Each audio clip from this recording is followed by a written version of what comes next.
now these haters salty. Rockin' Zenny shades to the championship ship. That Nick Bosa drop him hard like a hit stick. The Jimmy Ward intercept him with a pick six. Like Debo, we gon' knock him like a brick. The Trey Lance play action to a drop back. When the blitz coming quick, the old line gon' block that. RPO with Kyle Juice. Videos courtesy of NFL.com. What's going on, everybody? Welcome to IE Sports Radio. I'm Niners Jess, along with Ty Alston, Maddie B, and your girl Bex will be joining us shortly. What's going on? What's going on? How y'all doing?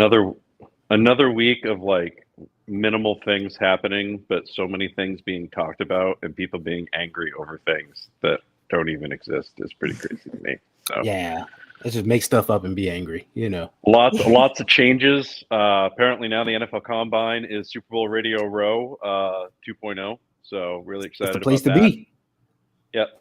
So, yeah, apparently. get ready for some interviews from literally everybody for the next few weeks, and little sound bites that are going to be 2 weeks old, which will then be recycled into making new news. So I'm really excited about that. And while we continue to wait around on the same things that we're always waiting around about, which we'll talk about later, i.e. Yes, Brock when Purdy Dr. surgery. Pandya joins us at 9 o'clock. That's right. Correct. What's up, Ryan? Hello, Ryan. What's going on? Thank you, the Taryn. house. You know, I would like to formally submit to anyone that I did a little legwork this week, just a little data mining, and bang to you as well, Ryan. I love to say that. I love to say that like as old as I love to say that like as old man as possible, right? Like just so somebody's like, did he really just say that? Wow, that's great. Yep. Trey Lance, I found the comparison, guys. It's Steve McNair. Steve McNair didn't play that much in his first 2 years either because Jeff Fisher didn't know what he was doing. Also, Houston was at the time the Oilers were trying to get out of Houston and get out. They were trying to get to Tennessee. So there was a lot of like non-usage, things of that nature. It was very similar. They're both coming, at the time Alcorn State was 1AA, right? That's right. That's not what it is now. But, they had a very similar sort of deal, and it took him a couple of years to go through. And they did use him to run a lot during that time frame. So something to keep in mind on that stuff, like year 3 is kind of the jump, but I think he only had like maybe 5 games, maybe 4 games, and I don't think they were all starts. So each season, so I'm talking like a total of maybe 6, 7. It's not that much. So have a little faith. I think he can make this year 3 jump. If he can make that year 3 jump, I remember looking at the McNair stats during that time frame. Like those stats in year 3 that he had, that would work. You plug that into the offense here in a worst case scenario, he's a starter all year. That would work. So I think you're good either way you go. But we all know that some other quarterback is going to be injected into the mix. We just don't know who. We don't know what level. We don't know how. In a perfect world, we'd just be adding a rookie and some Nate Sudfeldy type. We talked about it before the show, right? 2 guys that can compete for that 3rd roster spot, and you really hope the rookie wins because he's going to be the cheapest option available, right? He's going to be $972,842 against the cap or whatever it is, right? Just a hair under $1 million. It's going to be that. I think it's going to be that way anyway. Right, and that in a perfect world, that's what it is. If it isn't, though, we just have to be prepared for all those options. That's why we're here. We talk about it. Just because we talk about it doesn't mean we want it to happen. What we want to happen is exactly what we just discussed. We want 3 cheap quarterbacks on the roster, right? Exactly. I want 12.5 to 13 million tied up in the quarterback room for 3 quarterbacks, not one. Done. But John Lynch talked about it at the Combine.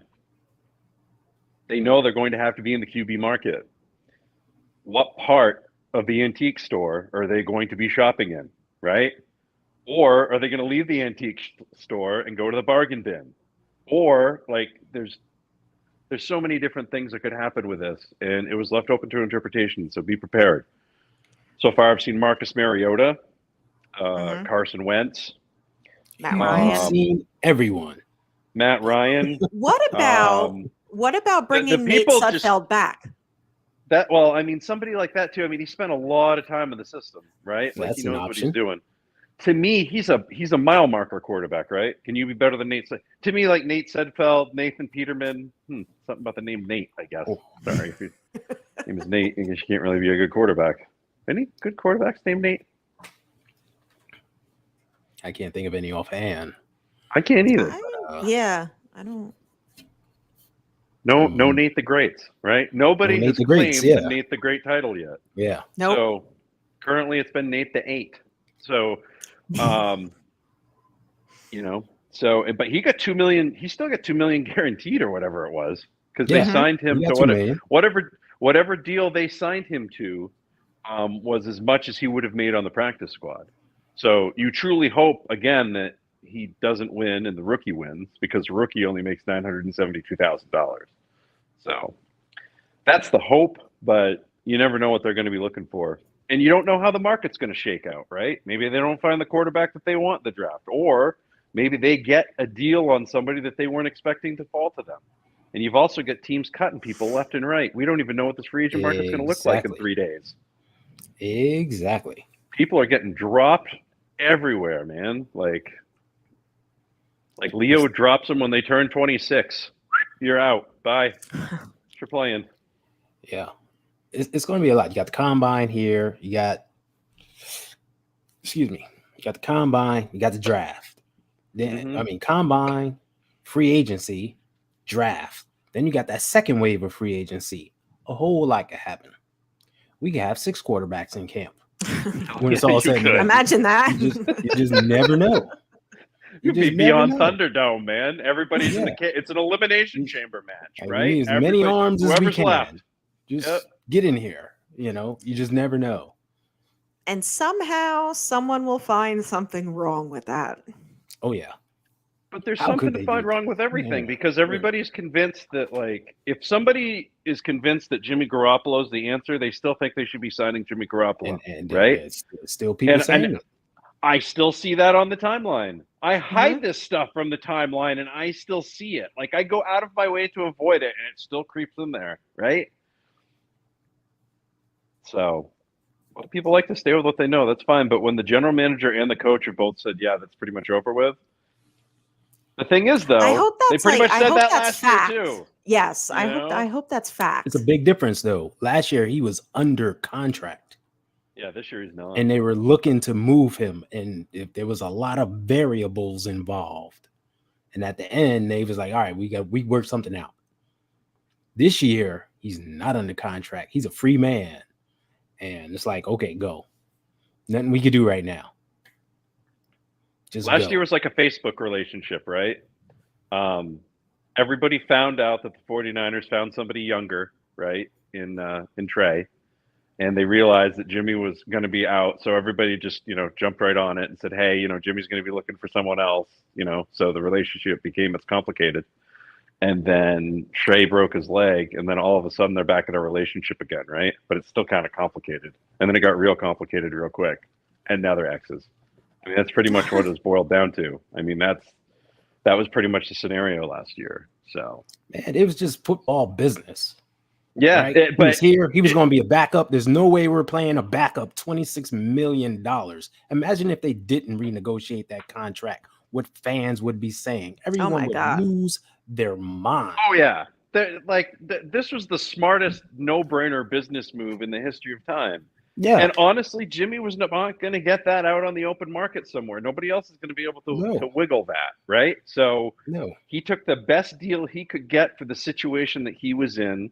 The 49ers kind of took advantage of that because, well, that was their right because they signed him to the contract for as long as they did, and that's how you build the team. And then they were able to use that $11.5 million for something else, right? Yep. Another year of D Ford's cap hits or something. I'm not really sure. I miss him. Another Nate Sudfeld year.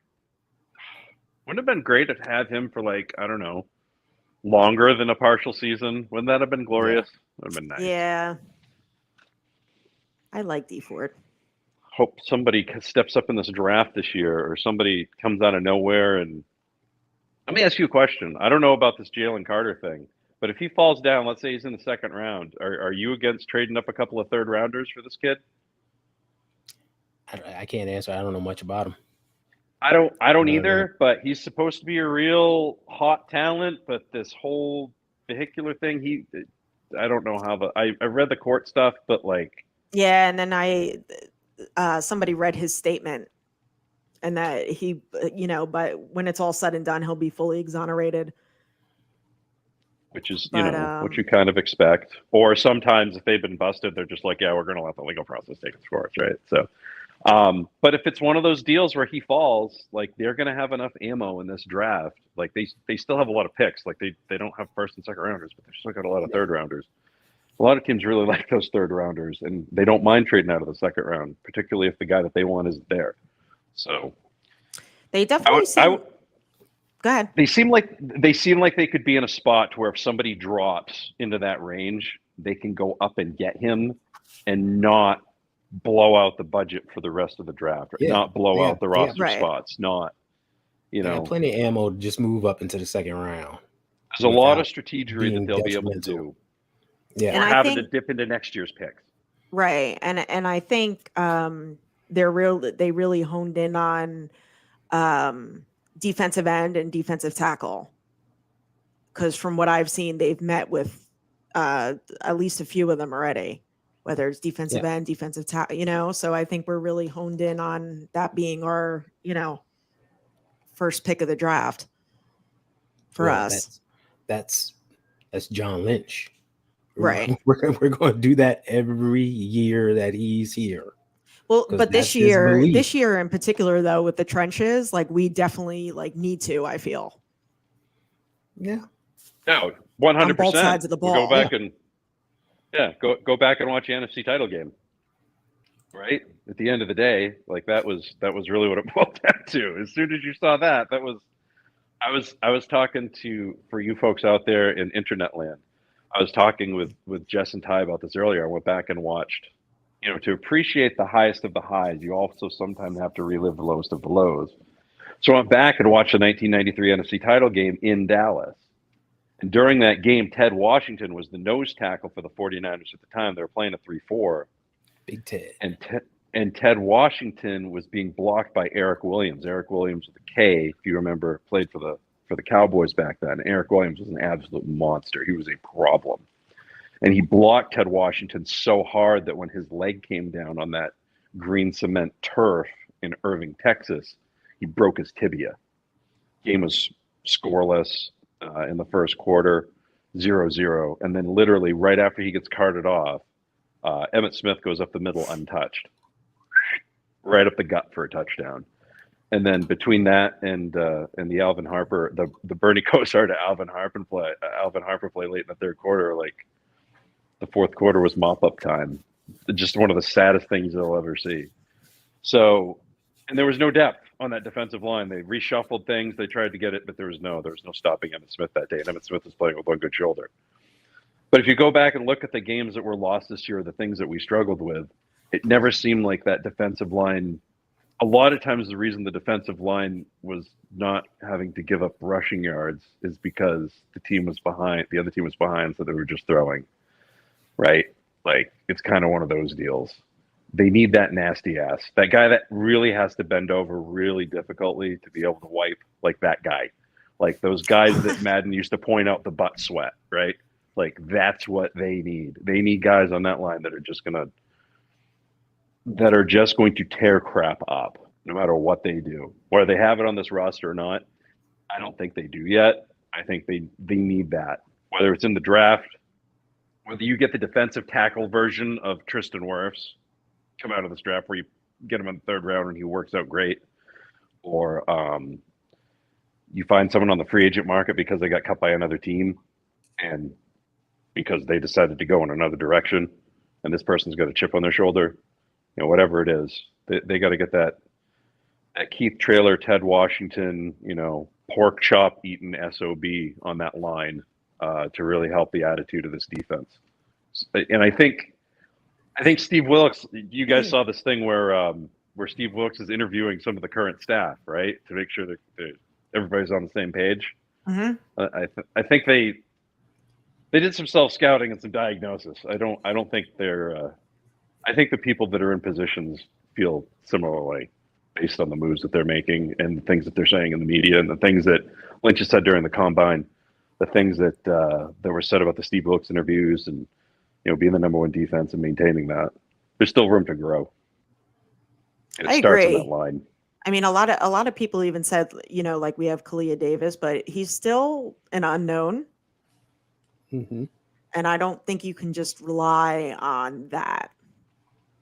You know what I mean? Like, as far as like with the draft and, drafting, I don't think you can. All right, well, how about we go running back because we have Kalia Davis. Like I've seen that, and I don't think that's something more running to rely backs on. than you draft. We're going to have like 14 defensive linemen in camp, just like we did last year. And then they're going to cut it down to like 11 or 10 for the final roster, just like last year. They love defensive line depth. So Absolutely. I'm not worried about the depth along the defensive line. That's going to be there. The problem is, as what Matt was saying, identifying who's that guy that we can plug in next to Armstead and get consistency with, handling the run, getting pass rush, things of that nature. Keeping contained. Keeping contained without having to rotate 3 and 4 guys in the position and hoping one steps up at a particular moment. You need a guy that's going to be that guy. And like, here, first down, second down, you're in there, your job, and we know you're going to plug things up. Michael Carter, Bryant Young, those guys. Yeah. It was great. I went back and watched the 94 draft too, because the 94 draft basically dovetailed with that game. And they went right into Bryant Young and they switched from a 3-4 to a 4-3. When this team has needed to make a defensive change before, whether it was figuring out a way to get Fred Dean playing time so that he could rush the passer, even though he was better in a 4-3, even though they were playing a 3-4, and then they're like, whatever, it's Fred Dean. You figure out a way to get him on the field so he can sack the quarterback, right? And then they did the same thing for Bryant Young when they drafted him from Notre Dame. Mm-hmm. Same deal. You gotta do that same thing. If you find that guy and he doesn't quite fit your team, you figure out a way to fit him in. And I think Steve Wilkes, the staff, I think they're good enough to do that, and Kyle's a good enough head coach to allow them to do that and trust them enough to allow them to do that. It's not going to be smooth, It's going to be 2-2, 3-2, 3-3, 4 to 6 weeks, 4 to 6, but then they'll catch fire. That's what they do, right? And then from there, it's just a matter of, can they stay healthy? Did the guys that they draft contribute this year? Exactly. But also remember, this team has shown me now in previous years that they know how to draft in advance, right? Javon Kinlaw is, no matter what, whether they're probably not going to pick up his 5th-year option. Let's say he figures it out this year. He gets healthy. He's fine. He can play, right? I still think he's going to end up moving on next year because they'll have already drafted somebody to redshirt, just like they did with Aaron Banks year before last. And then Aaron Banks comes in and plays this year, right? Spencer Burford almost had a redshirt year because he was splitting time with Danny Brunskill. Spencer Burford's going to play a full year this year, right? Yep. So, and you got some other stuff going on that line. And if you can get Brendel and Brunskill both back, and then make sure you keep that short up. If we get both of them back. You need both of them. I was really surprised that Lynch thinks that Mosley's going to get a higher end deal too. Because you're going to have to. Teams tend to overpay for skill guys. I mean, look what happened to the wide receiver market last year. The stupid Jaguars give the guy Christian this Kirk. the overblown contract, and that set the market on fire. You can easily see that happen with the DBs this year. And people looking at Emmanuel Mosley is a good cornerback. He's just injured at the moment, but some needy team will be like, you know what? I think this guy's worth $18 million a year. He can be our number one when he comes back. And there you go. Well, They have to have 2 reasons why I hope E-Man comes back. 1, because he's awesome when he's out there, and 2, because he sent back my picture and he signed it. I had to throw that in there. But Nick Bosa was on Richard Sherman's podcast. Mm-hmm. And they were, just talking about the team. And Nick Bosa kind of alluded to the fact that E-Man will be back. So Right. Who knows? These guys tend to know about that stuff anyways, a little bit more, right? I mean, the agents have already, that's what's happening right now. Like, if anybody's a baseball fan, the combine is also combined with like the winter meetings, right? Mm-hmm. Like everybody's at the Grand Ole Opry Hotel in Nashville and, walking around waiting for the December scoop on trades, right? In this case, it's February. It's, now it's beginning of March, late February, early March. Cough, early March. That's a spoiler for later. Now everybody convenes on there, right? And now everybody's on there talking. You've got Derek Carr talking to teams. Like, oh yeah, she's very rarely alone. Very rarely alone. Sometimes she wears them on her shirt too, which is amazing. Mm-hmm. But it's an event all in itself now. It's like the next draft. It's like the bridge from the Super Bowl to the draft, kind of, in a way, or really the bridge from the Super Bowl to free agency, because it gets you through. But it's been amazing to me the amount of stuff that's already happened that's been pushing out. So yeah, these guys are going to know. These agents are already talking to everybody. Unless you blatantly go out and piss somebody off, like, you're not going to get busted for tampering, right? Unless you do like what the Dolphins did last year, and then cause a lawsuit. So that's pretty much what it is. So yeah, these guys know, and they'll talk about it. Wow, a Hotel California reference? I know. That's impressive. Wow, look at that. Very Well nice, done. Ryan.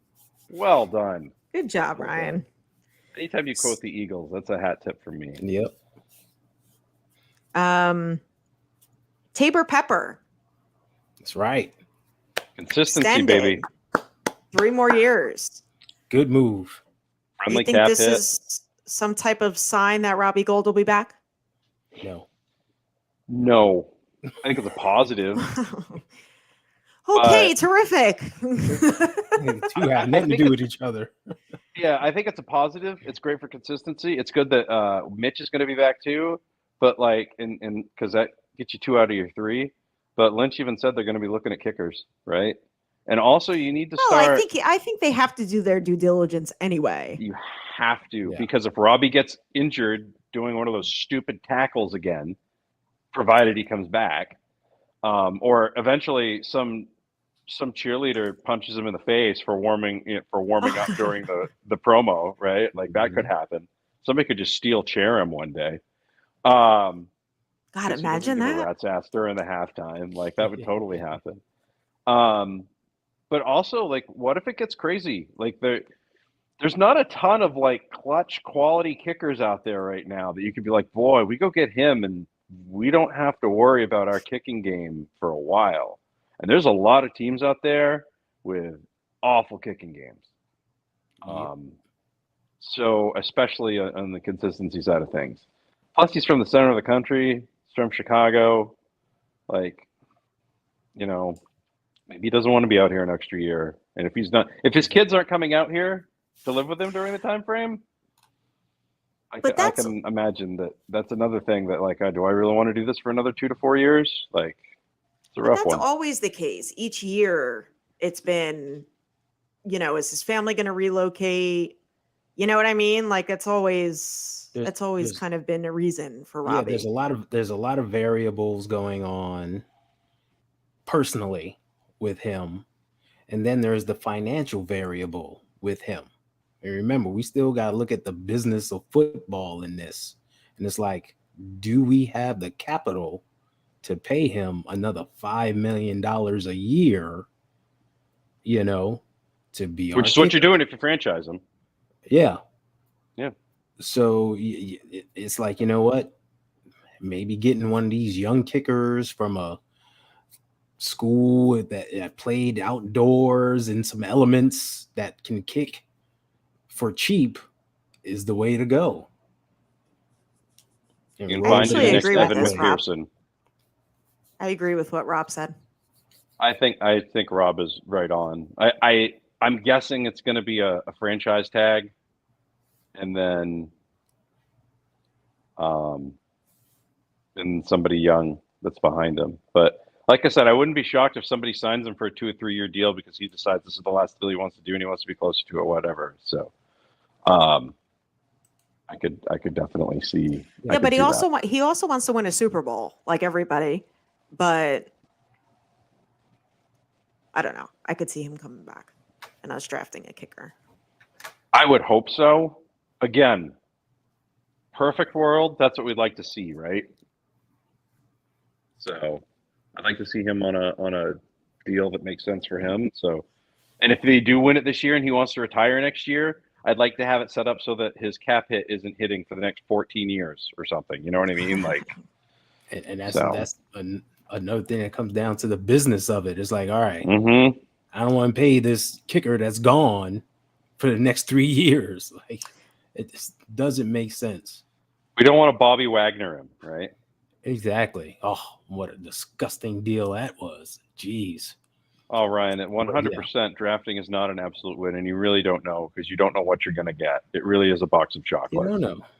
So with every draft, every year, every pick, every year, you might find your starting quarterback in the 7th today. round, and you might find your starting quarterback in the 7th round, and the guy you traded 3 picks for now needs to come back and beat him because he tore up his elbow in the NFC title game. Right? Nobody would have predicted that last year.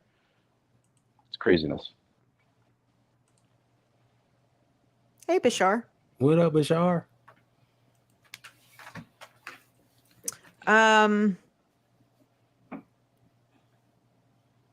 So we also tendered a 1-year contract to Third and Juwan. Third and Juwan, baby. Huge, great deal. What a great deal. Exactly. I feel bad for him that he's not getting more money for the work that he's put in and the effort that he's done, but that may come. You never know. But it's after this year. Right. It could be his year to get that big contract, that big second contract. So here or somewhere else. Somewhere else. Or someone else. Someone's going to Jacksonville him somewhere, right? Exactly. Like, Exactly. They're going to Christian Kirk him. He's just been so like clutch with us though. Like I would hate to see just like I would hate to see him go just like kind of when Kendrick Bourne went to the Patriots. Yeah. He's a higher functioning Danny Amendola to me, with way more athletic ability. Like he just makes the plays that he makes are the plays that they absolutely have to have. There's not a lot of wasted plays with Juwan Jennings. Like if he's involved, a good play is probably going to be made. You saw it in the highlight from the Carolina game. That's why I picked that highlight. Right? Like, Mosley and him. He almost had a touchdown. And poor Christian McCaffrey in that highlight. Third down. Poor Christian McCaffrey is like doing everything he can to What's up, Corey? But yeah, I think Juwan is a integral piece to the offense. He steps up when his number is called, and bringing him back, I think, just helps us for next season. Big time. Continuity. Big time. Yeah. We're playing chess while everybody else is playing checkers. Right. And I heard people this week complaining that the coaching staff wasn't going to the combine. But this is the second year in a row. Yeah, to me, if you try, and they had a pretty good draft last year, I'd say. Mm-hmm. Yeah. And then whatever the hell happened in 2020, like that all worked out the way it worked out. But like at the end of the day, if you trust your scouting staff and your people to like get the right people in on trips and everything, they'll see them plenty of time. There's weeks ahead for the draft, right? Weeks. So You trust Adam Peters and the gang? Okay. If you trust Adam Peters and the gang, then you should be all set. Yeah. I don't see the wind up on this. Like, and clearly all the teams are doing it, like the Packers, which, by the way, it's funny to me that the Packers want to work on their playbook. Like, do you know who your quarterback is next year? Like, what are you working on the playbook for? I find that really interesting. Yeah, we're gonna scheme up some plays. We don't know who's starting next year. The Packers are like that dysfunctional family. They really are. Really, that's another mess. But that's because Dad keeps going out for cigarettes and lottery tickets, and they keep waiting for him to not come back, but he keeps showing up again. Right? Like, that's what's going on there. He goes away for a week, then comes back, springs I'm back, and you're like, oh. I'm gonna have a retreat, and then I'll have an answer. And now he comes back from the tree, he's like, "Wow, if you want to wait for my answer, wait around. If not, forget it." And it's like, buddy, you gotta crap or get off the pot here, man. Like, that's how it goes. Like, people are in line waiting, and I don't know if you've heard their GM, he's more like, well, they kind of feel like they've already moved on to Jordan Love, so. If they really want to do something, like, they could put it out there, be like, listen, but that's another nightmare, and it's not going to go away. It's not going to go away. It's going to be like Russell Wilson from a couple years ago until he gets traded. And that's another thing. That's or the he same retires, thing every or year. Whatever, same thing over and over and over again. Still hearing things about the hatred of Seattle and Russell Wilson too, like a year later. Give me a break, man. That's the stuff that that's Russell going on Wilson right now. wanted Pete Carroll and John Schneider fired. Okay, I want to play a new game. What is the most ridiculous thing you saw from 49ers Twitter this week? The one most ridiculous thing that you we just could have said played to this yourself, last week because I took a hell of a lot of left turns last week. This week I kind of was like you stayed going focused. straight. Exactly. Go ahead, Ty. I don't even know. I couldn't tell you one. I've been ignoring stuff because it's too. It doesn't even have to be Twitter. It can be any social media that you just saw something about the 49ers and you're like, are you for real? I got one. So John Lynch's press conference, the way he gave bad vibes about Brock Purdy's surgery. I heard that. I saw that. Yep. Mine was somebody suggested we go out and trade for Lamar Jackson. Oh, I saw that before the season ended. I saw that too. But they really. That must have surfaced on your timeline because they had it. They had it all in my.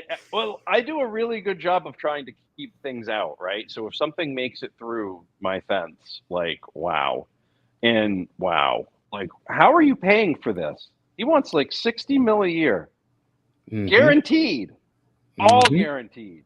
He wants a Deshaun Watson deal. How are you doing that and keeping Nick Bosa and keeping Brandon Ayuk and keeping Deebo Samuel and George Kittle and Fred Warner and anybody else you're going to need to pay? P.S. Talanoa Hufanga is not too far away from going to need a contract extension. We're going to have to be talking about that here sooner rather than later because time is a flat circle. We don't know. If Trey Lance takes off and shoots off like a rocket, you're gonna have the 5th-year option for him.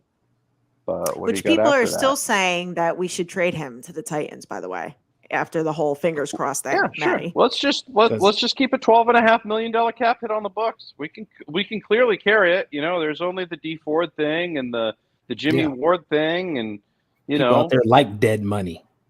People love dead money because I guess money. You can just cut everybody, trade everybody. Damn those contracts. It's not how this works. Oh boy! How are they? The only way the only way that guy would come here is if the contract was completely restructured. But even complete restructure would be. No. The one I heard, from John Lynch's press conference, is that Tom Brady is still a possibility to bring in, because John Lynch said he sent him a text when he A text retired. congratulating him on his retirement because they're former teammates. I mean, for one preseason, of course. But And also that Tom Brady could be available because he's not going into the booth until 2024. Yeah. are these all correct and factual things? Yes. Right? Mhm. Could he come back out of retirement faster than Sugar Ray Leonard? Of course he could. Yep. Which Could I that think we're happen? Yeah, approaching but, like- around the 40-day mark, I believe. Yeah, the 40-day itch or whatever it is. So this is all, but that brings us right back into the whole thing with Brock Purdy, right? What happens to his elbow? What if they go in there and they decide, it's going to have to be a Tommy John surgery?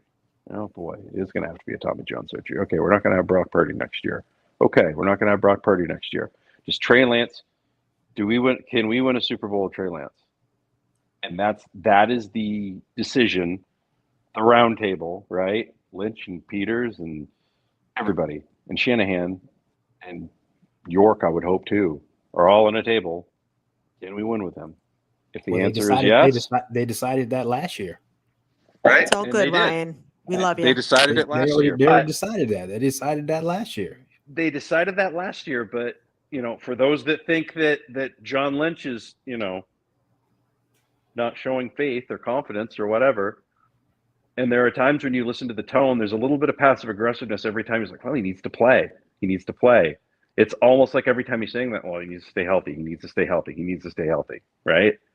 Like, I think he knows he needs to stay healthy. You don't need to keep reminding him, right? Like, I feel like Trey Lance probably knows he needs to stay on the field. I'm sure he's heard the phrase, the best ability is availability.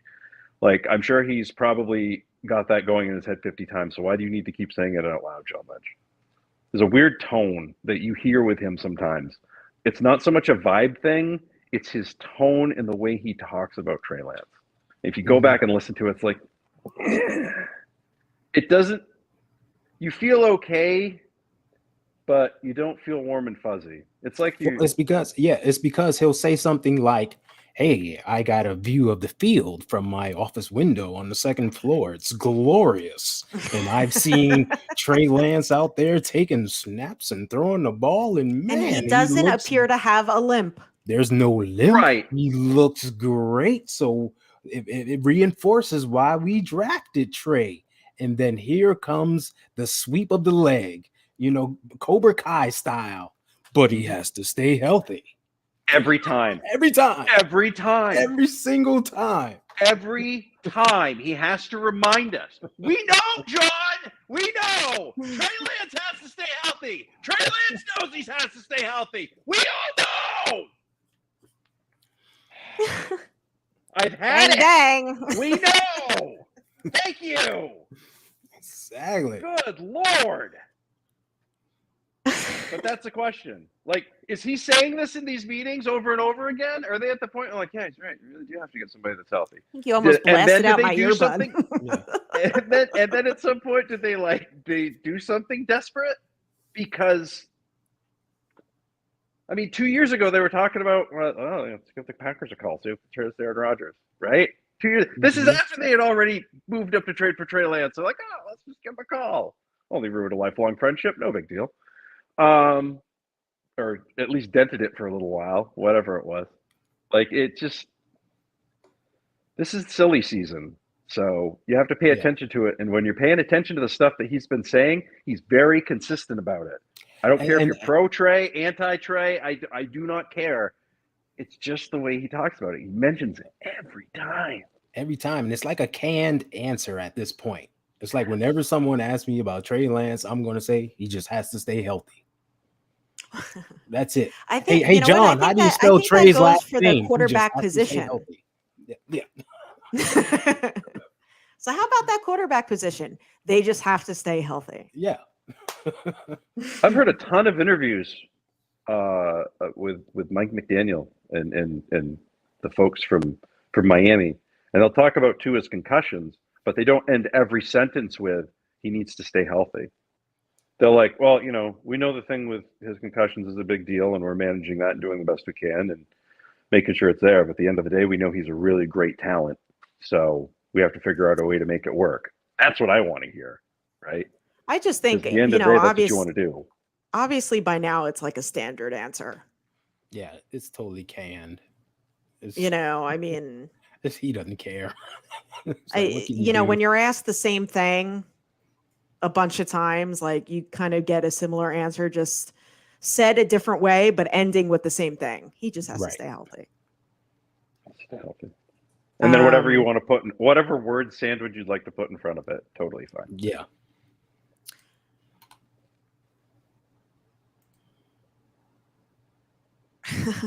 That's true too. Yep. I think that's it. Yeah, a little self promotion in there, because he always puts that in there too. hmm I couldn't get healthy right my first two My first seasons, two and then seasons, yeah, right. next thing you know, I went on an 8-year streak where I didn't get injured. So, and now I made it to the Hall of Fame and got a Super Bowl ring. Look at me. Oh, Johnny Lynch, we love you. You know what I thought was pretty cool? A positive from his press conference was he said that the first person that Brock would come off the field and turn to was Trey. And just to show the type of leader, that Trey has been, with Trey being injured. I thought that was kind of cool. But it's great he said that. But we saw that all season long. Right. But just for him to kind of say that, because I know to acknowledge people it, yeah. like what we're doing, he says the same things and stuff like that, but just to kind of acknowledge it, say, you know what I mean? But it's good that he said it, because a lot of people like to try to make this quarterback controversy of like it's Brock versus Trey versus Brock. And they're trying to pit them against each other so much. And they're really not. But they're friends, they're boys, they're teammates. They root for each other, right? 100%. Remember in the preseason, that Green Bay game when Brock threw his first touchdown pass, Trey was the guy that jogged downfield and got the ball for him to make sure he had his first touchdown ball for memorabilia's sake. That's the bond they had, and you fast forward all the way to the Seattle game where we clinched. You see Trey hugging Brock in the locker room. They are tight. They're for each other.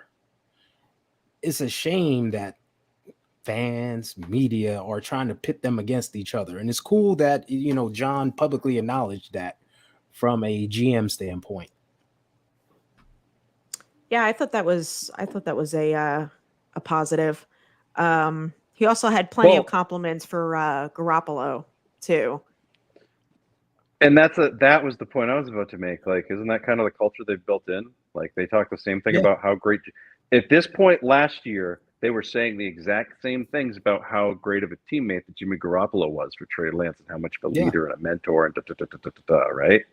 So now you get to do the same thing. So now what you're showing is, oh, hey, we have instilled that confidence, right? We have instilled that culture to be able to carry this down from one generation to the next, whatever you're going to be with. So he probably could have said that, but and hopefully he did, because that's really what it boils down to. So then you have to, when you do add to this quarterback group, however you do it, whatever layer you go with, whether you go with Connecticut, Vermont, and the other one that has the light blue on the Monopoly board, or you decide to go Boardwalk and Park Place, like whatever way you do it, they've got to fit that same culture. So look out there and see who fits that culture. A lot of guys at that Park Place and a Boardwalk thing, I don't think pick that culture. No, so. Yeah, well, the culture is there. It's in the locker room. So when they bring in these 4 extra quarterbacks, it's like, all right, which one of these guys is going to fit? Which one is going to fit it the best? We'll see. Exactly. The only thing I'm going to say about that, Garoppolo learned that from Brady, because Brady used to treat him the same way. Mm-hmm. Now it also helps that they have the same agent, but that's true. Yeah. So keep that in mind. Dr. Pandya will be joining us at 10 after 9. He just got done operating. Oh. Slacker. Not Nothing- on Buckner. Just want to say what's up to everybody in the chat. Don't forget to like and subscribe to us, the East Coast Red and Gold on IE Sports Radio, your direct feed for all that is sports. You know, speaking of IE Sports Radio, do you know IE Sports Radio has been around for 8 years? 8 years. Whew. 2015 49ers. How are they? I had to stop and think about that one for a second. Now I don't want to think about it anymore. Of course, there's tailor-made shows dedicated to all the major sports cities around the country. And all the while, it's continued to be by the fans and for the fans. And with your help, ready to take that next step, go to the website, iesportsradio.com. You're going to see a Patreon link there with 5 different tiers. And the first one starts at just $5 a month. That donation gets you shout out on all the shows. And higher tiers include IE Sports Radio merchandise, access to Podcaster U, and even a chance to be featured on a segment of the flagship show, The Defining Moment. Thank you very much for making IE Sports Radio your direct feed for all that is sports. Again, like and subscribe, and 100th subscriber. Someone needs to be that soon because we're getting there. I don't know how. A bunch of randos on the internet just talking about the 49ers, but here we are, right? So screaming about them sometimes because they drive us insane. For But, the 100 subscriber, you obviously have to show proof that you subscribed. I'm throwing in an autographed Joe Montana trading card. Whoa! All right. Whoa, big time. Oh, whoa! Bringing out the I big got my guns. back pocket. Boom! Time to fire up my fake account. Holy boy! Ty fires up the burner. Yep. My name is Alston Tyler, and I am your 100th subscriber. Thank you very much. I'll be like, "What's up, Ty? Yeah. How's it going?" With a fake mustache like Leon Sandcastle. Yeah, and you could also go on iesportsradio.com / East Coast Red and Gold, and you will find us on there as well. We're up there, we're up and running. And for those of you that don't view us on YouTube, you could find us on Spreaker and also on Apple. So cool stuff. Tashawn Gibson, another positive from John Lynch's presser that he, wants to play. So hopefully he'll be back with us. But him or Jimmy Ward? What do you guys think? I would prefer to have Jimmy Ward, but unfortunately, Jimmy Ward's contract from this year is already now carried forward because of what they did for the way his deal worked. I feel like if Jimmy Ward was going to come back, that would have already been taken care of, right? That wouldn't have been hitting this year. That you wouldn't have had that spillover. So unless the market is so unkind to Jimmy Ward that he comes running back with his tail between his legs, which my guess is he's not going to do that, somebody out there is going to want a veteran safety who can also play nickel back at a pinch. Not nickel back, but nickel defensive back. I didn't want you to think that he was going to bust out with a course of somewhere, somehow. But if you look at the way the market is set up, I think Gibson, you can have him for a little bit less. And then, of course, this team does a really good job of drafting defensive backs. So somebody can probably develop behind him. Well, it's going to be real interesting to see what happens with Ambry Thomas this year. Is he going to be healthy? Is he going to develop? Is he going to take a step, or is he going to fall out of the league? Because this seems to be it. Like, it's either that or he's done after this contract. So be real interested to see if he's healthy and ready to come back. Because he showed flashes at times last year. But the guy that I think is going to make the move out of that is Sam Womack. This is the Sam Womack season, baby. I'm a huge believer in Samuel Womack. Yeah, I'm to go back to the question, I'm on the Gibson train. I just think did he blow some coverages this year? Yeah, he got out of position. He just looked at stuff, but overall, I think he provided better free safety play than Jimmy Ward has done in the past. Plus, we could get him cheaper. So, from a business standpoint, I'm all on that. Um, to me, Jimmy plays like a linebacker near the line. He's just like a small linebacker, which is nothing wrong with that. You need that kind of guy. But from a coverage standpoint, is a little something lacking there. I'm on the Womack train. I was on the Womack train last year. I said, just start him. Just Choo start him. choo, baby. Just put him in there because he has ball skills and he just makes plays. You know. And, Sorry, I have to play think we this song. need Every that. time I hear Womack, I just I think, know. Return of the Mac. Return of the So, Womack. Yeah. That's right. So yeah, if we can get Gibson back on a good deal and have him with Huff for a second year, I think that was a good tandem. Those two definitely make it happen, and then you can get a guy like Taylor Hawkins that you had on the practice squad last year, or draft a guy to be their backups. So I think we're in good hands there if we get a Gibson deal done. I think the thing about not having Ward and Hufanga at the same time is you hit the nail on the head. You're not going to have two Ant-Man sized linebackers, right? Mm-hmm. Like really what it boils down to. You need somebody that can handle that other part of the coverage. And we saw a couple of blown coverages here, there, and everywhere last year. Somebody that's going to have some good makeup speed and somebody that's really going to get there. So I don't think they fit scheme wise, and what they were trying to ask Jimmy Ward to do wasn't his strong suit. And he made the most of what he did. And frankly, he covered Devontae Smith about as well as he could have, and frankly, forced an incomplete pass. But here we are. So, see what happens. But I feel like I said, I feel like if he was staying, they would have already figured out what to do with that money, and his dead cap wouldn't already be there. Like I think he'd already moved on, and they'd probably already moved on. But we talked about Mosley, getting a big contract. Something. Jimmy Ward has solid play. He has numbers. If you see him, he's causing havoc out there sometimes. So there's a needy team out there who will be like, hey, Jimmy, we got 9 to 12 million for you. Come on over. Houston. Yeah. I mean, how many guys from the 49ers are going to be in Houston next year? You're going to have Alshire, probably have Jimmy Ward. I wouldn't be shocked if they went for Emmanuel Mosley, right? No. I would bet my life Mike McGlinchey ends up there. Like, they're probably going to poach 3 to 4 players at least.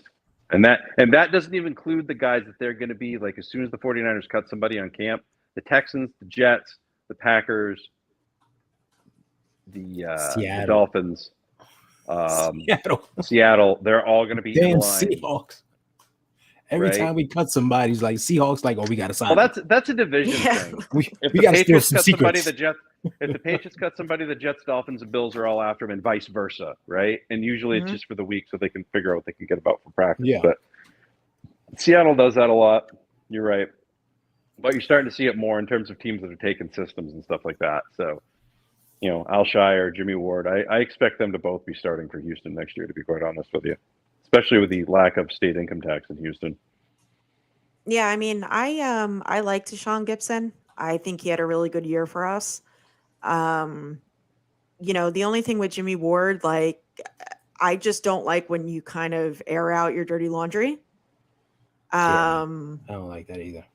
Like if you feel a certain way. I mean, Debo's what happened with Debo is a little bit different. But for him to say that, he wanted to play, I forget what he said, and Kyle was like, "Oh, do you want to sit the bench?" Like that he didn't want to, play in the position he was in. I just don't think that you should be throwing that stuff out there. To me, that's not being a professional. But I like Deshaun Gibson. I'd like to see him back for sure. And as far as the rest of the secondary goes, I'm really behind Diamador Lenore. he started to really come into his own, and I hope that continues. Yeah, I'm high on him. I've been high on him all year. I was high on him last year. And I think with the addition of Wilkes, having a real defensive back guy as the head coach, giving him some tutelage will hopefully take his game up a level. Do the Texans sign James Arthur? I don't think so.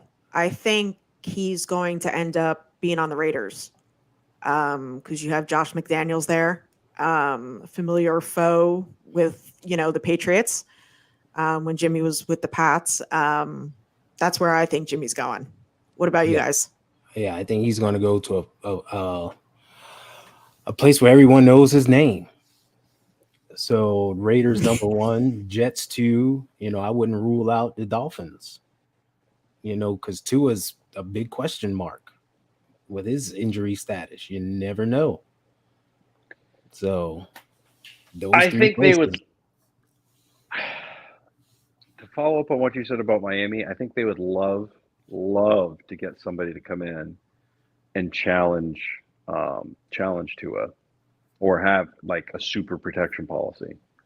I think they're concerned with the way that they've built him up, that if they do that, it's going to affect his confidence. You saw how his confidence was in the previous season when the head coach was basically trying to trade for Deshaun Watson the entire season. It didn't go swimmingly. So I don't think they're going to do that from that aspect of it, which is why I don't put Miami on the roster. If they said, yes, we're going to move on from Tua, then yes, Jimmy Garoppolo would probably already be there, right? But they didn't do that. The Jets make sense. But boy, if I'm Jimmy Garoppolo, I really want to ask myself if I'm going to have a long career on that turf, or how many games I'm going to play on that turf, right? I'm looking at, if I'm him, I'm looking at the NFC South. Get me to Tampa, right? Get me to Tampa.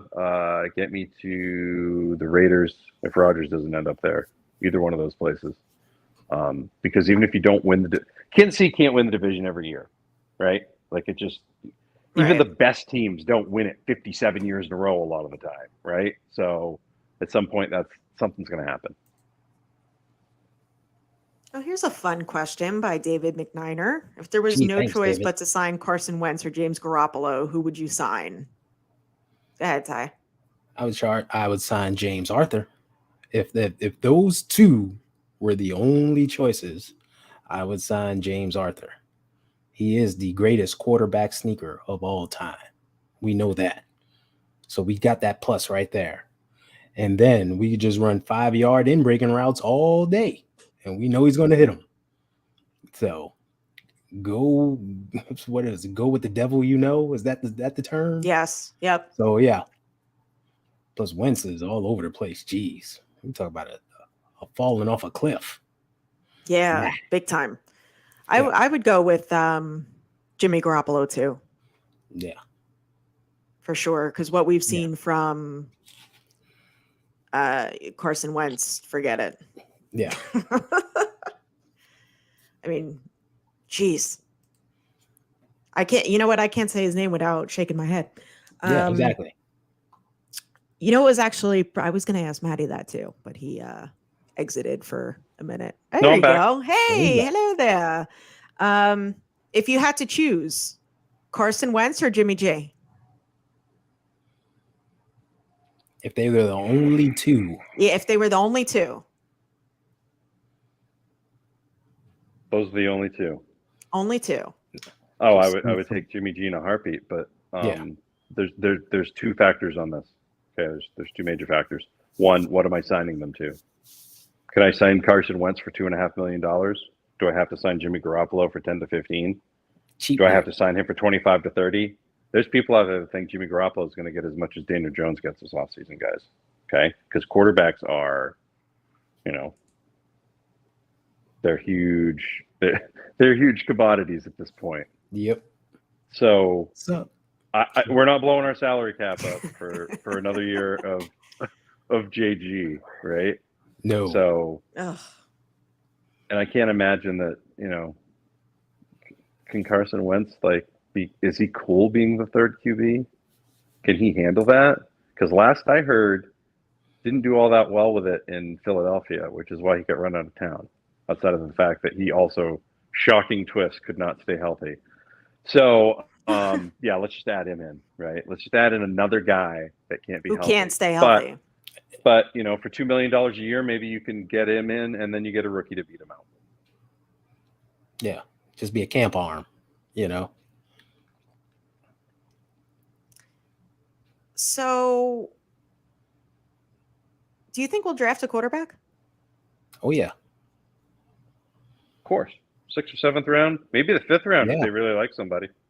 I can see us grabbing two. I think you're gonna. I think odds are they're gonna draft a quarterback every year. Yeah, I can easily see us. I getting think two. most of the organizations in the league right now should be drafting a quarterback every year, because at this point it's like a lottery ticket. Do you? Maybe, sure. Matt Ryan would be a guy that you go in there. Not a guy that I want to come in and beat anybody for a job by any means. But if he's cool with coming in and being the third quarterback and then transitioning into coaching or broadcasting or whatever he's going to do next year, that's cool. But who knows, right? Yeah, Like, I'd what's the prefer market him gonna over be? Carson Wentz.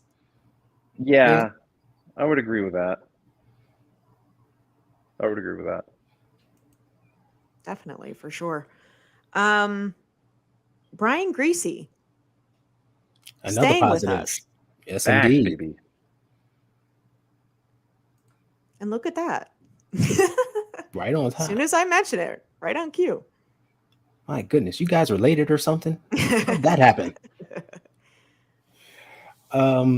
Yeah, Greasy coming back, huge for the quarterback room, continuity, coaching these young guys up.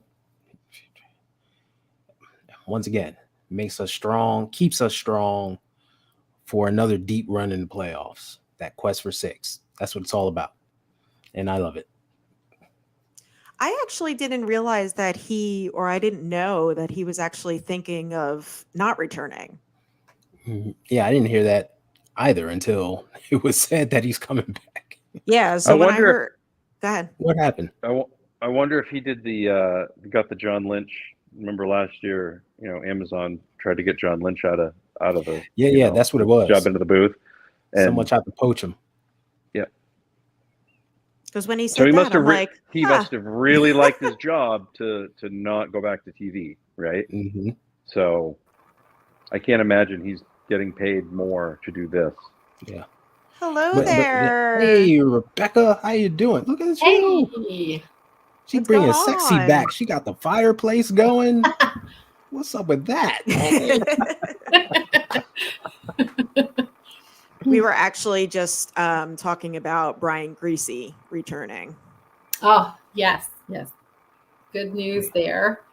Yeah, and we were just, we've been discussing, how people are reading a little bit too much into what John Lynch is saying. And, one thing that I took from Twitter this week was, when he would talk about Brock Purdy, it was kind of like, like people got bad vibes that like, it's, something's going to be wrong with Brock Purdy. Like, something with his UCL or whatever. So did you get a chance to watch his press conference? I didn't see the press conference, but I did see a whole lot of the feedback on it. And I took away from his comments was mostly that, look, I'm going to trust the doctors. I'm not a doctor. And if the doctor says it's good to wait, then we're going to wait, let the inflammation go down because that's when they have the best outcomes. So that's really what I read into anything he said about the surgery and the delays and anything to do with, the Purdy elbow situation that, hey, all we can do is trust the doctors and the meeting, they're meeting in Arizona. I think the doctors also, the Texas Rangers team yes, physician. Like, he's someone's team physician and they're meeting in Arizona and that all expectation is that they're going to evaluate things and hopefully the inflammation is down and they'll move forward when the doctor feels comfortable with it and that's when they'll do do surgery. But that's all I took from his comments was, I'm not the doctor. The doctor says this. That's what we need to wait and do is what the doctor says. Yeah, and you got to take it at face value. I mean, he said exactly what's happening. Like, look, the doctor wasn't ready. He wasn't, confident that this is the best time, so he waited. Let's trust the doctors. They're meeting again, like tomorrow or Friday, over the weekend, sometime to reevaluate things. And John said, they could have the surgery next week if the doctor's comfortable. Okay, we'll just wait and see. Fingers crossed that Brock is okay no matter what. So let's just go with that. Yeah, I mean, and he also did say, like, he's young. He's 22 years old. Yeah. So, but yeah, and again, he also did say that, yes, there is a timeline, there is a time frame, but it's also a guideline that everybody's different. Exactly. And speaking of doctors, look at that timing, man! Perfect timing again. Segue. Fire today. That's perfect. Let's Rebecca's bring got the on fireplace going. Dr. Narav. Hey, guys. Pandya. Hi, how are you? Sorry, I was just waiting in a separate StreamYard room just to hop in at that time. So. Nailed it. Perfect timing. Welcome, thanks for having me on. I welcome. appreciate it. Thank you. Thanks for having me. Appreciate it. Thanks for joining us. Now, you are the injury analyst for 95.7 The Game, professor of orthopedic surgery at UCSF. Before we get to the whole medicals with Brock Purdy, Trey Lance, why don't you talk a bit about, what you do at UCSF? Just a little bit about yourself. Yeah, no, absolutely. Yeah. So I'm originally from Chicago, born and raised in Chicago, and kind of been out here in the Bay for the past 10 years. As you mentioned, I'm an orthopedic surgeon, and kind of my clinical practice is kind of adolescent sports injuries, kind of take care of that 16 to 24-year-old age group and do a lot of sports surgeries, sports research. And I've always had an interest in professional athlete injuries. So I do a lot of research, looking at outcomes of injuries in NFL players, NBA players, and kind of evolved into doing a lot of this stuff on TV and radio in the area, and breaking down a lot of these injuries. But I like to break down for the fans what this means, what it means for them in terms of, for a fan's perspective, and what to look for as these updates come out. So it's been kind of a fun process, and how this is involved in something I do on the side for fun. So it's been great. Cool. Now, you are a 49ers fan. Yes. Good man. Good man. Yeah. Yes. Talk a little bit about how you became a fan. Yeah, so obviously, as I mentioned, I grew up in Chicago, and in sports, being a Bears fan growing up. Football was a big part of my life. It's something I did at a young age with my dad. And, I was in Philly for a little bit, didn't really latch on with Philadelphia fans those 5 years, was definitely a different fan base. And I always joke and tell the story. I was wearing a Chicago Bears scrub cap during residency and was going to go help one of my attendees with the surgery. And the patient said, "You can't touch me if you're wearing the Bears scrub cap." I'm like, really? I kind of laughed, made me take it off, and that began my introduction to the Philadelphia fan base. So I didn't latch on with Philly, and came out here to the Bay Area, and really got ingrained with Bay Area sports. And the 49ers as a Bears fan, obviously, back in the 80s, the Bears 49ers, obviously there were lots of games there, and I always respected the 49ers and what they meant, the Bill Walsh era, and seeing those, Joe Montana kind of games against the Bears. So I think it definitely had a passion for the Bears. There was never any animosity between Bears and 49ers fans, and came out here and it was like, look, I've really, there are a lot of 49ers fans in my life, really love the team, couldn't really latch on with the Raiders for various reasons. And yeah, just really, really loved the 49ers, and the Bears have been horrible for a long time. So here I am. I would say 1985 was the highlight of my life when the Bears won the Super Bowl. And then since that time, it's been a long series of quarterbacks and bad losing seasons. So I definitely have latched onto the 49ers, and it's been great. Awesome. So I asked this to all our guests, but being a 49ers fan, what is your favorite memory? Oh, wow. I would have to say seeing Jerry Rice just catch touchdown after touchdown after touchdown is just phenomenal. I think we take for granted now with the way that, the passing game is and statistics like what Jerry Rice was able to accomplish. But you look back at what the offenses were then, how quarterbacks were throwing differently, and just how consistent he was and how phenomenal an athlete he was.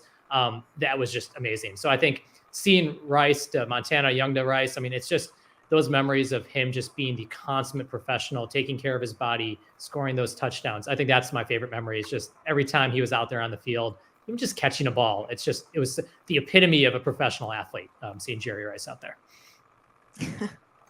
Yeah, Jerry's definitely the GOAT, that's for sure. Yes. Oh yeah. Go ahead. Oh no. Oh. Okay. Do you agree with Jerry that he would double his numbers if he played in today's league?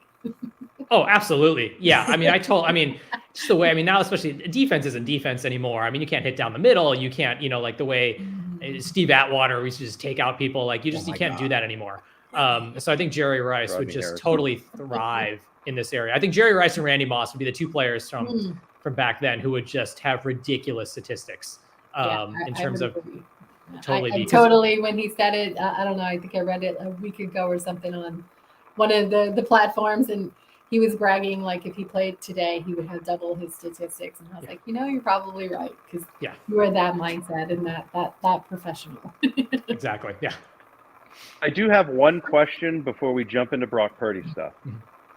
I was going through the 94 season and I was watching a game versus the Lions, and Barry Sanders, speaking of GOATs, played his entire career on that horrific Pontiac Silverdome carpet and never so much as like had a knee inflammation, right? No ACL tears or whatever. How does that happen? Where do you, is that just unicorn stuff? How does that work? Doctor? Yeah, give us a medical answer for that. Yeah, no, it is. He's just a genetic freak, in terms of what Barry Sanders would do. I think, absolutely. I mean, you saw even back then, you'd see people. I remember one of the Bears wide receivers tearing both his patellar tendons playing on turf, Yeah. Things like that. Yes, exactly. Number 82. There you go. Yep. Seeing that happen. I mean, Barry Sanders was just kind of like Adrian Peterson, kind of the similar type of coming back, even better after his ACL.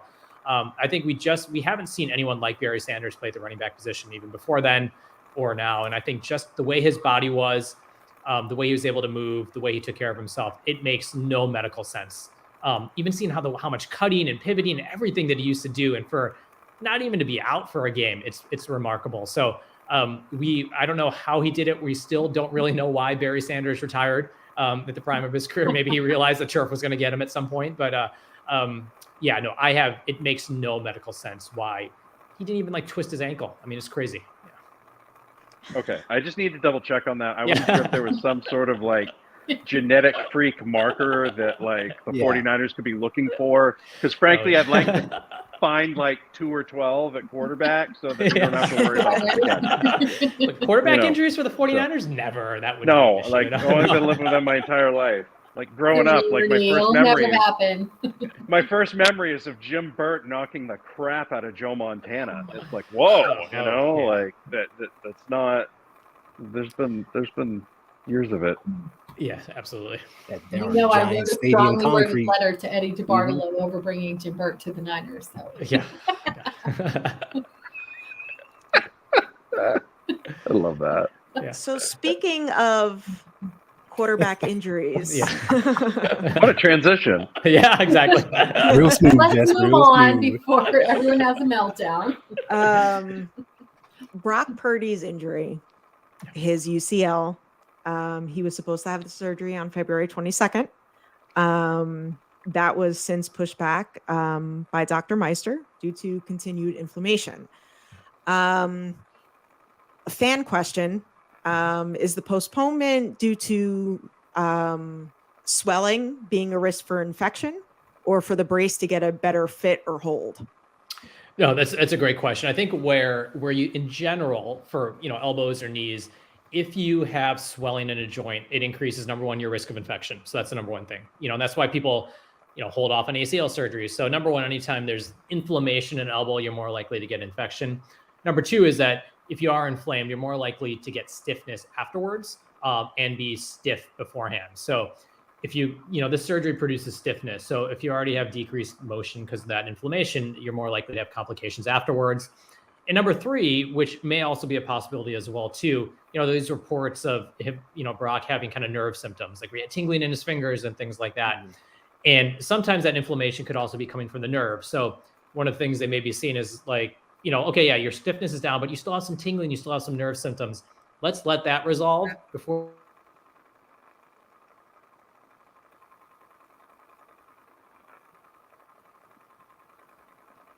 Uh-oh. Don't keep us in suspense, doctor. I know, I was like, what's going on? Is it me? I thought that was me again. I thought. Oh, sorry. Oh, we got you. You're back. You're back. Okay, sorry. Everything went dark there for a second. Silent move. I'm like, okay, I can see myself moving. Okay, we're good. All right. Okay. I'm sweating there. Yeah, no, what? Sorry. So going back to the nerve, I think that's where I kind of lost you guys. Yes. So yeah, the third thing you worry about is the nerve. And if a nerve is, he had those symptoms, if there's inflammation and there's still some tingling, some weakness, you do a surgery, it's going to kind of impact the nerve as well too. It's the last thing you want. You go in there, you do this great surgery, and then he still has tingling, he has weakness. So I think most likely, based on what John Lynch, I think, said during his press conference, it seemed to be more swelling and stiffness that was the reason. And so that's probably the number one reason, but there could be some nerve issues as well too. So I think, yes, it pushes back the timeline of when he can be ready. But if you go in too early and then he's stiff or he gets an infection, there goes the whole season. So I think it's more important to take that break, push things back a couple weeks. Now, obviously that had impacts in terms of who's getting reps in training camp, who may potentially then start. If you just are looking at long-term Brock Purdy's arm, it's better to wait till the situation's ideal. Speaking of nerve the damage. Nerve issue, nerve damage. Go ahead, Matt. Jump in there. I was just about to say nerve damage. Like, is that the worst case scenario? Yeah, I mean, I think if you assuming that there's not an infection, things like that. I mean, anytime you have a UCL injury, that nerve, your funny bone nerve, is right over there. So you can always redo a UCL surgery. You can always do things to get rid of stiffness. But if a nerve is very irritated and then it doesn't respond well to surgery, there are limited things you can do to get that back. So I think you always, if that is one of the things that's going into consideration over there, that's what you want to try to avoid. So anytime there's inflammation, stiffness, nerve, infection, all those things are in play as potential risks. So you want to create that ideal setting, particularly for someone who's going to be throwing and playing at a high level. Is there anything that can be done surgically for nerve damage? That's a great question. So, if there is still kind of residual nerve issues and, the surgeon goes in there and sees there's a lot of scar around the nerve or it's in a place that's going to cause problems in the future, you can actually kind of release the nerve and kind of move kind of tissue around it out of place, kind of free it up almost. It's almost kind of like when people get carpal tunnel surgery, they have problems and you kind of free the nerve up. So there are things you can do during surgery, but we always say as surgeons, you want to try to stay away from nerves and not touch them because even if you free them up, you don't know how they're going to respond. So I think less surgery around the nerve is better. And just getting his UCL, fixed, whichever, way they go down is the best option for him. So I was interested that you said there are things you can do to relieve the stiffness, because I thought of all things, like the worst possible thing that can happen is that you have this like arthritic nerve, stiffness in the arm that you can't physically function. And so what exactly is it that you do to relieve those stiffness pieces or elements of the process? Yeah, so obviously, they can be very aggressive in terms of their rehab and things like that. But if you do have a player that does get stiff afterwards, that can sometimes mean another surgery. Obviously we've seen Trey Lance get a second surgery. I mean, there are things you can do to address things that pop up. But that then pushes back timelines, like in things like that. So obviously you want to, have him have the best repair or reconstruction possible, and then not have it derail him as he comes back like month 5 and you're like, oh, I'm stiff, now I need to get another surgery. And then that pushes things later in the season. So yeah, there's always an answer for a lot of these things, but then what it means in terms of him playing, it's a big impact for him. So what exactly do you do for the stiffness? I mean, is it another surgery? Are there other therapies that you do instead of surgery to try and relieve that? Yeah, if it, obviously before surgery, there's, pretty aggressive, therapy you can do beforehand, sometimes just waiting, medications, things like that to decrease inflammation. Afterwards, I think, to prevent it, you really want to get athletes moving their elbow pretty quickly. And it's always a balance. You've done this repair. You don't want to stress the area that you've repaired. But at the same time, you don't want them to get stiff. Back in the 80s with ACLs, they would just basically like do an ACL and then cast someone, which is crazy, for like 3 months. And then they'd be really stiff and they'd be really weak. And now we know that, yeah, you want to protect it, but you want to get people moving. So it's a balance. You don't want to be overprotective, and you don't want to, be, underprotective as well too. So that's where, what the surgeon sees in there, how they repair it. And that's when people talk about this internal brace for repair, that gives you additional kind of stability. So you can be a little bit more aggressive in terms of moving the arm. So there are various factors in terms of getting people back quick enough without kind of damaging what you put together. So movement is the key to not having stiffness. Is what I think I'm hearing. Exactly right. Yeah, movement is the number one thing. Yeah. And is 6 months, is that like a realistic timeline? Yeah, that's what everyone's throwing out, and I think a lot of that kind of number is coming from the data in baseball pitchers. Like there's really very few. I think Nick Mullins, who's had the repair procedure. Jake Delhomme obviously had the bigger Tommy John surgery, but there are very few quarterbacks who've actually had this done. So if you look at baseball data, most of it, people who get the repair done, if that's what Brock Purdy gets, says 6 months. And we know that you can get back to throwing at 3 months. That's pretty standard in terms of data. What we don't know, and I think John Lynch brought this up in his press conference, is that we don't really know when it's good for a 300-pound lineman to run into your elbow after this surgery, And so that's where there's a little bit of leap we're taking in terms of, okay, is it 6 months? Yeah, you can throw all the way downfield. You're very accurate. Is it ready for that impact? And there's not much more than you can do than say at 6 months that like, okay, everything looks good. Let's go ahead and try that. So I think the throwing won't be an issue. I think assuming he gets the surgery done, you could see him in July, in August, throwing it on the practice field, doing things. It's really that jump of, okay, he's getting into a game. He's having people impact that elbow, and how is it going to respond? And a lot of that we just don't know. And we're just going to have to wait and see how it responds. And that's the thing I get more worried about. I know a lot of people are concerned about accuracy. They're concerned about what's his velocity going to be like.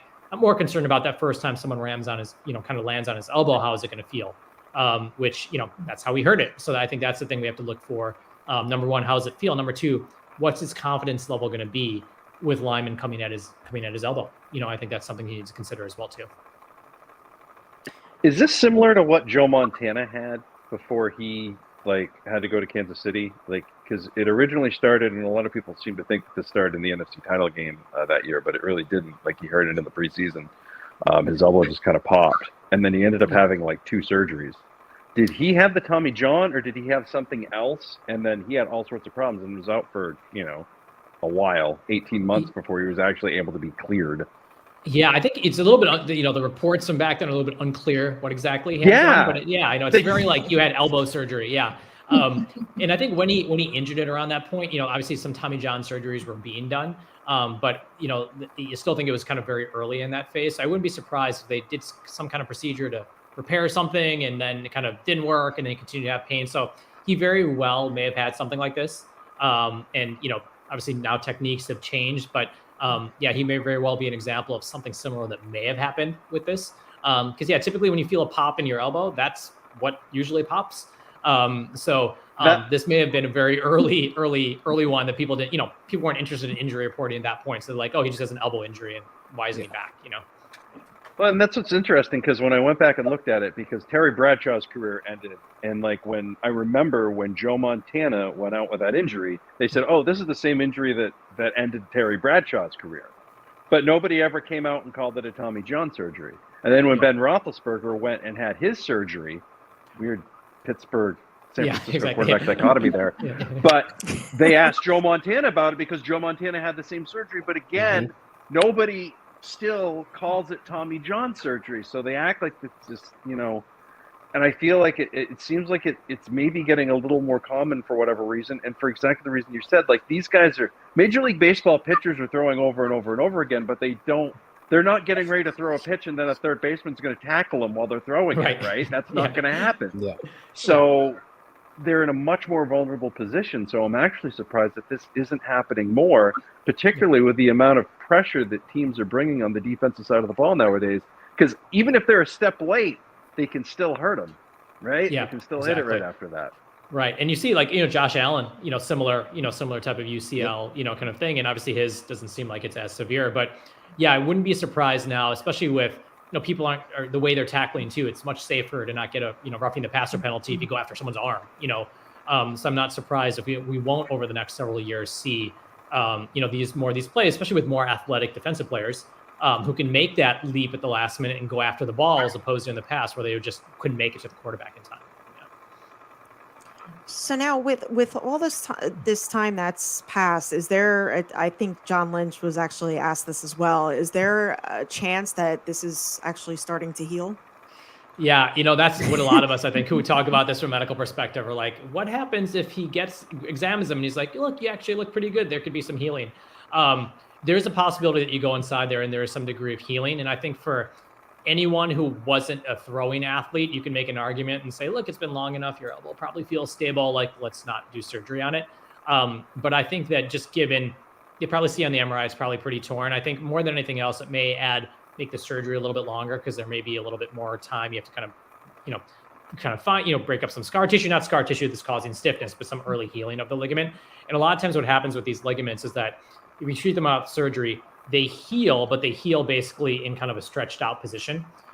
So a lot of times what you're doing during surgery is kind of retightening it, maybe potentially reattaching some of it to the bone. So absolutely, I think there will be some degree of healing that they'll encounter in there, but something that they'll probably just have to kind of I don't want to say undo the healing, but basically kind of break up any kind of improper healing that's taking place to reattach things. But I don't think it's, if you're talking a 3 months delay, it's gonna be a much bigger deal than, kind of like the 4 to 5 week time frame we're in right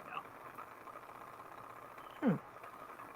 So speaking of the timeline, I actually heard some assessments say that he would be completely healed in 3 months. And then from the 3 to 6, it would be about throwing and getting, the elbow back into shape. Is that realistic? Like, really, it'll be just completely healed in 3 months? Is that quick? Yeah. So typically, I'm surprised. From if you look just at the biology of things, like when does this ligament kind of take to the bone? Typically, we say around 3 months is when things will heal. But then like the muscle control, the strength, the rehab, and stuff like that usually takes about 3 months. So absolutely, like if you were to say is your ligament healed at 3 months, Brock, and if he wasn't a football player, be like, yeah, go live your life. You don't have to worry about it. Don't worry about rehab anymore. But it's the unique nature of his position that means that next 3 months, he really needs to work on the rehab, because there is a lot of period of time where you're not building strength up, you're not building mobility, and it just takes that much longer to build it back up. But that's why at 3 months they can start throwing because the ligament's ready for that stress. But then it's just a matter of going from, throwing 5 feet, throwing 10 feet, increasing that up without, kind of irritating the elbow. That's really important. Okay. Wow. I guess since we're talking orthopedic surgery, do you specialize in elbows, or do you go over everything? Like I do everything. Yeah, I just don't do spines. I try to stay away from the spine. Yeah. So let's talk about the other quarterback, shall we? Exactly. A gentleman by the name of Trey Lamb. Let's talk a little bit about that ankle. I guess he's throwing already.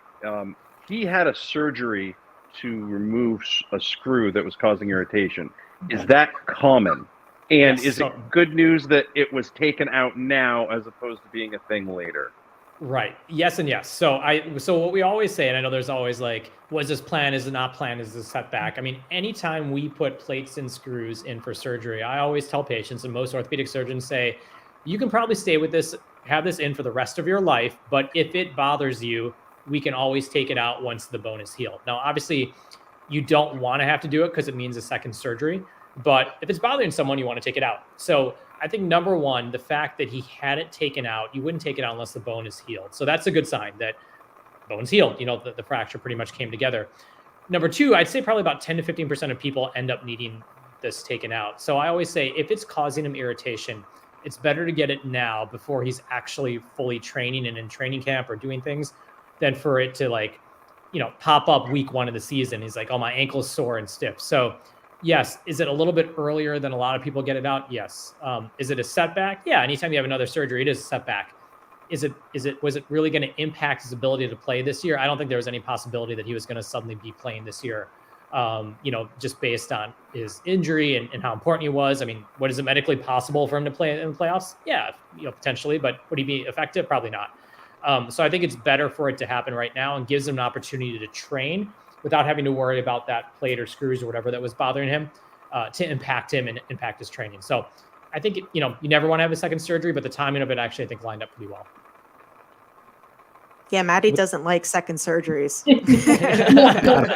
I knew when he asked. Every time I hear that phrase, Yeah. oh, the surgery was deemed a success. He literally just got out of anesthesia like an hour ago. Like, how are we announcing this? I'll just never forget that one living up here when Tom Brady tore his knee.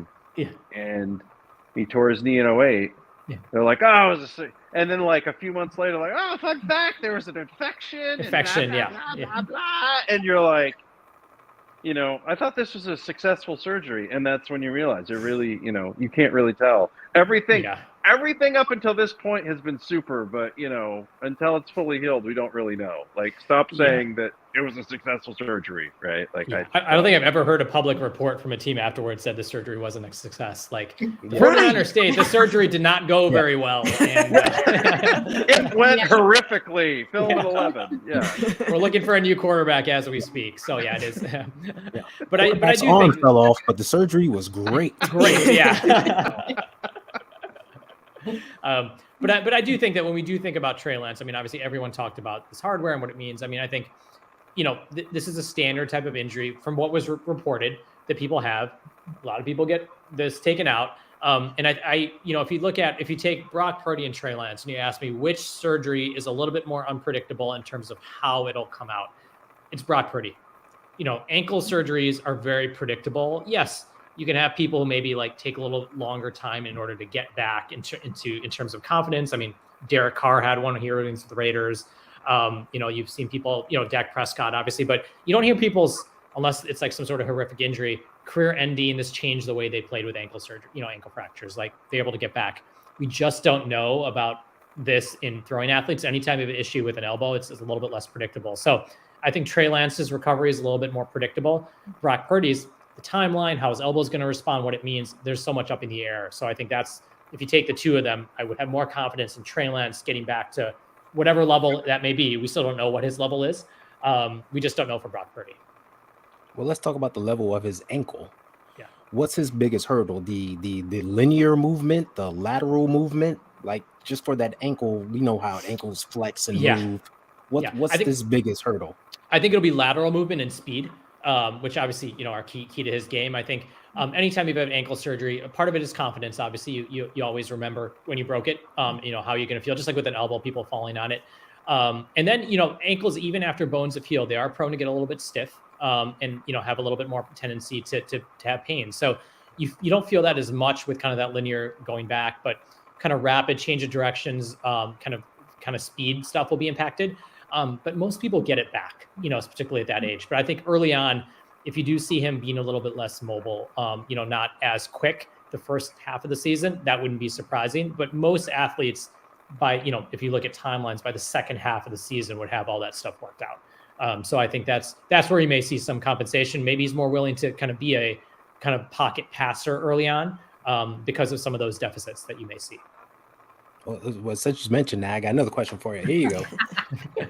Put your doctor helmet away for a moment and put on your football helmet. Yeah. Do you see Trey Lance as a runner or a scrambler? Ooh, that's I see him as a scrambler. There you go. I see I know Russell Wilson. Let's say Russell Wilson 5 years ago. The ability to scramble to find passing lanes or receivers, extend plays. I definitely don't see him. I mean, we saw it in the playoff. I don't see him like a Jalen Mahomes. Mahomes. Yeah, I see more as a Mahomes, exactly. Like the ability to extend plays and do stuff in an improvised kind of way. I know everyone talks about, Shanahan running Lance up the middle. I mean, that's not the one, I think it's, obviously if you run up the middle, you're going to get hurt, but I don't see that as a big portion of his career. He's not going to be gaining 100, 110 yards. But I think his skill set, because I think he's a good passer, I think will be extending plays, like making one or two people miss and finding people open down the field, which, Purdy actually has shown he can do a little bit as well too, which is interesting because that wasn't what he demonstrated when he was at Iowa State as much as what he did in the pros. Yeah, I see them similarly. I don't think either of them are running quarterbacks. I think they're scrambling quarterbacks. Right. They've shown the ability to extend plays, move in the pocket, look downfield first, and if need to, get out, run, pick up a few yards. Exactly. Yeah, absolutely. So sticking with your football helmet on. Yeah. Yeah, screw that doctor stuff. Let's go. Yeah. Oh, How do you see us, going into next season? Like as far as the draft goes, free agency. Yeah, I mean, I think all the pieces are in place, for this team to succeed well. I don't think necessarily that they need to make any big moves or make any changes. I mean, honestly, I think that if they would have had a functioning quarterback, they would have been able to challenge Philadelphia, against Philadelphia. Now, obviously, I think that Philadelphia's defense played great, and I think if anything, our offensive line probably needs maybe a little bit of an upgrade, particularly with kind of both quarterbacks being a little bit more scrambling quarterbacks. But I think if we can get the quarterback position set, whoever that may be, I think both Lance and Purdy can contribute. Whoever's there, whoever's healthy. I think that's number one. I think number two, a question that people don't really answer a lot, that Debo had an off season. Like, he didn't necessarily produce at the level that we expected. Now, whether that was just because McCaffrey was there, but I think if we can get Debo from 2 to 3 years ago back, and I think that's really the explosion we need on offense. He had a very quiet season. So I think defense is all there. Maybe shoring up the offensive line a little bit, and unlocking what Debo gave us will be key. And obviously, health with the 49ers is always a big deal. But I always say it's like the first 6 weeks of the season, everyone's worried. What's going on? Why does everyone get injured? And then we end up being the healthiest team, quarterback issues aside, going into the playoffs. So I think we're in a good position to be successful as long as we have the quarterback position solidified. Yeah. And Jimmy Garoppolo doesn't come back, because that could be a disaster if we have. I think Jimmy's great. Jimmy grew up, in the area of Chicago I'm from, in the suburbs, but that's right. I just think that's going to add a layer of complexity to the quarterback situation that we don't need right now. And Do you think you would have been able to play in that NFC title game? So Physically? I think there's I think, Bones in general, I think his bone, based on the fact he was out of his boot and stuff, probably was healed enough, not knowing the x-rays or any details. There's theoretically could have played. I think it's harder to know how impactful he could have been, like how much running, how much cutting he could have been doing. But you see Purdy Easy handing risk off for re-injury in a situation like that. I do. Yeah. You're kind of at that critical time point where the bones are quote unquote healed, but like a big blow could have re-injured it, or, like he doesn't have his confidence and he injures his knee. So Field turf. Yeah. Field turf, things like that. So yeah, I think from even his perspective as a player, probably wasn't the best decision. And everyone's like, oh, Jimmy could have played and he could have suited up. And I'm like, no, I think no one would have expected him. Now, Super Bowl may have been a different story, if they made the Super Bowl, and let's say they made the Super Bowl and it was Josh Johnson and Jimmy Garoppolo are the only two available quarterbacks. Then you can make an argument with 2 more weeks of rehab and kind of like getting more confidence, and potentially, yeah, that could have been something that he could have theoretically played in. But I think that conference game, he just wouldn't have been very effective, given where he was in terms of his broken foot. And probably could have gotten hurt again. His right foot. Yeah. Oh, sorry, Ty, I didn't hear you. Was it his left foot or his right foot? I totally forget. I forgot too. Yeah, I'm not sure which one it was. I think it was his right foot. I feel like it's the right one too, but So it was It was the right one foot. because Yeah. of Yeah, with this hip. that would Yeah, have been because bad. they're trying to ban this hip drop tackle deal, Yeah. and that was like Yeah. kind of sort of part of the deal on that, because he hung onto the ball entirely too long and he got crunched. Yeah. So, Yeah, exactly. yeah. Yeah. And I think that, and you worry about, field turf, things like that. And then, re-injury. And I can't blame him. I mean, you have CS to think about his career as well too. Like, if you're going to go out there and risk another injury when he's already pretty much injured every part of his body, thumb, shoulder, ACL, foot, like, And he's not under contract for next year. Right. Exactly. Yep. Yeah. I mean, It's no one, yes, he'll get love from the fan base if he goes out there and plays and get injured, but that's not going to sign his next contract for him. So I understand those considerations as well too. And, he already sacrificed his body once for them last year, playing with the, the shoulder and the thumb and stuff. So, yeah. I have one more question. Are you guys in your field actively trying to use less in the way of opioids to treat pain and pain resistance right now? Absolutely. It's a huge, huge thing. And I think for 2 reasons. Number one, we're finding out that using a lot of things like, doing things like nerve blocks where you numb up things before surgery, or, using anti-inflammatories a lot, or kind of other techniques and ice and things like that. Absolutely. Because I think number one is that, when we think about the opioid crisis, it's not necessarily the fact that the patient itself, whoever you operate on, is getting it. It's just you give someone 70 tablets, and they use 20, that's another 50 pills that are in circulation, like that can then be abused by someone. And, there are a lot of side effects for it. So absolutely, I think we are definitely trying to be, doing even major surgeries without even using them as well too. So absolutely, I think it's a key thing both for patients to recover better, because I think they feel better when they're not using them, and also just to decrease the number of opioids that are in circulation, because the ones that aren't prescribed can still then be abused by someone and picked up. So it's a huge thing we're trying to do. And last one for me, Doc. Going back to Brock Purdy, your medical expertise as to what the deal is with his elbow. Is it brace, Tommy John?